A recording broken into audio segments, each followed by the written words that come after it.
The pandemic has created a supply shortage that drives up inflation and the cost of the things we buy. Inflation is at 5.4%. In June, July, and September, it reached its highest level in 13 years. UPS and FedEx are hiring thousands of seasonal employees locally to keep up with demand. And big box stores like Walmart, Target, and Home Depot are ordering extra inventory to get ready for the holidays. But first, many of those goods will have to get through seaports before you see them on a store shelf. Georgia's Port of Savannah has been a center stage of supply chain struggles.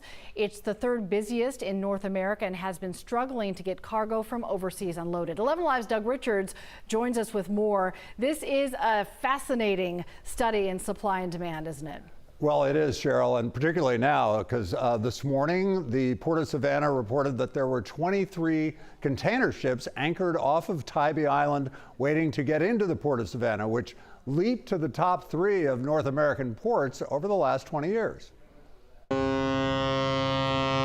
Port of Savannah, north of downtown Savannah, is the largest container facility in North America.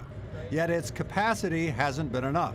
A backup of cargo ships waiting to go up the Savannah River to the port has been part of the story here for weeks. The entire supply chain is challenged. We're just one piece of the supply chain. Executive Director Griff Lynch says labor shortages in warehouses around the country have kept some containers from leaving Savannah, which has a premier spot in the world of shipping. From the busy Panama Canal, Savannah is within easy reach. From the Suez Canal, which handles ships from South Asia, Savannah is a straight shot through the Atlantic. From Savannah, freight railroad lines reach easily into population centers in the South and the Midwest, some by way of Atlanta. The Port of Miami is also busy, but from there, freight trains quickly hit a choke point in North Florida. The ports of Houston and New Orleans are also busy, but Savannah can reach many of the same regions, and ships don't have to sail around Florida to get there. On many occasions, we're the first port of discharge for a vessel coming through the Panama Canal from Asia. And why that's important is the shipping customers that want to get their container off as soon as possible don't want to wait for it to go to the other ports. They want to get it off now and have it delivered inland. And so that's a benefit to Savannah.